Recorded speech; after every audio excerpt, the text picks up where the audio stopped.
Well, I got some of the electrical done and neatened up. So because I'm waiting for some other parts, I'm going to try to get the turbo done. I already took the turbo off my old engine, my older turbo. It's hot at the moment, but I had to heat it up to get it apart.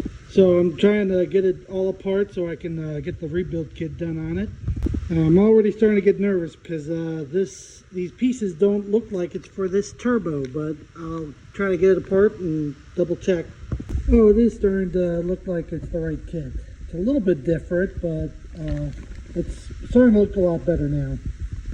Yeah, I got that out, so that is matching up to the part. But now I'm down to the really tiny snap ring, and so I gotta see what I can figure out on that. I got ones that spread apart but not squeezed together, so maybe I can do it. So far the turbine shaft is undamaged. Just pretty much normal wear for what you would expect for about a year of running it. Yeah, just the brass bearings are a little worn out. So it's either one of two things. Either I got the turbo too hot, caused the oil not to lubricate the bearings properly, started wearing them out, or I overspooled it and was not getting enough oil to keep the bearings from wearing out. But either way, I got all new bearings and seals and everything. I'll get this all done and should be good to go. Well, I got the main part of the turbo all rebuilt. And yes, when I took it apart, I marked the nut and the turbine so it stays in balance. And there we have it, rebuilt turbo, and the parts that I put in were a little bit better than the parts I took out, performance-wise.